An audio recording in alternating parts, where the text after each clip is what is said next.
أنبه نفسي وإياكم أن العالم الإسلامي اليوم في خطر عظيم، وإن إخواننا في فلسطين هم الذين يقومون بإقامة الجهاد في سبيل الله نيابة عن الأمة الإسلامية كلها. فإن هؤلاء المجاهدين الذين بذلوا حياتهم وأنفسهم ومهجهم لنصرة دين الله سبحانه وتعالى ليس لأرض فلسطين فقط، بل لتحرير القدس عن الأيدي الغاشمة الجابرة المبغوضة التي اجترأت قبل قليل أن تغتال شخصا مجاهدا في سبيل الله، الشيخ الدكتور إسماعيل هنية رحمه الله تعالى وتغمده بغفرانه ورضاه، وإنه قد صدق ما عهد عليه الله وقضى نحبه. ولكن القرآن الكريم يقول فمنهم من قضى نحبه ومنهم من ينتظر، فإن لم نكن قضينا نحبنا فلنكن من المنتظرين، فلنكن ممن يقول الله سبحانه وتعالى ومنهم من ينتظر ما بدلوا تبديلا. فأيها الإخوة، نحن قرأنا الأحاديث في هذه القاعة في هذا المسجد المبارك لدى أساتذة مهرة، وقد أتممنا دراستنا وقراءتنا لصحيح الإمام مسلم بما فيه كتاب الجهاد، بما فيه كتاب السير، بما فيه أقوال رسول الله صلى الله عليه وسلم حيث قال لوددت أن أقاتل في سبيل الله فأقتل ثم أحيا ثم أقتل ثم أحيا ثم أقتل.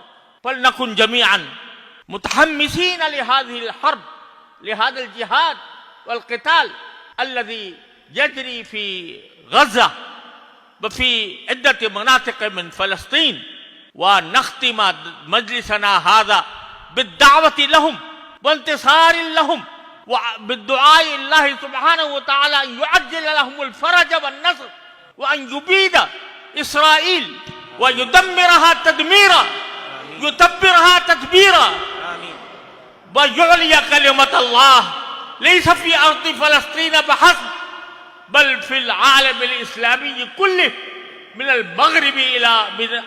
المغرب إلى أندونيسيا. فهذه رسالة هذا المجلس، رسالة مجلس قرأ فيه أحاديث رسول الله صلى الله عليه وسلم وختم فيها أحاديث رسول الله صلى الله عليه وسلم.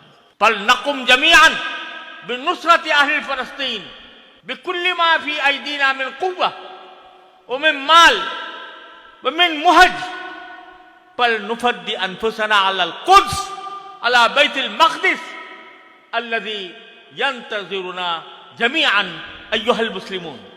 وبهذه الكلمات التي نبعت من قلبي في هذا المجلس وعلى علماء الأمة جميعا حيثما كانوا وأينما كانوا أن يوقظوا هذه الأمة من هذه الغفلة ومن هذا النوم الذي هم فيه الآن، غافلين عن فريضة الجهاد في سبيل الله، ويزعمون أن ما يجري في فلسطين وما يجري في غزة إنما يجري في بلد آخر لا علاقة لنا به.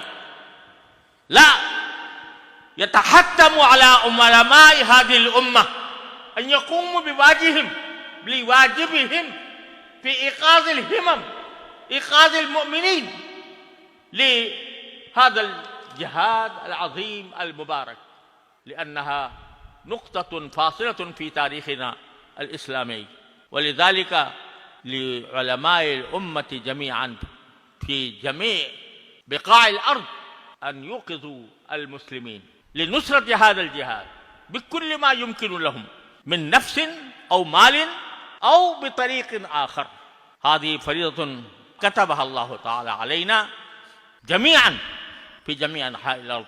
بدعو الله سبحانه وتعالى أن يوفقنا له وأن يوفقنا لاتباع سنة النبي الكريم صلى الله عليه وسلم في جميع شؤون الحياة حتى في الجهاد في سبيل الله. وآخر دعوانا أن الحمد لله رب العالمين. الله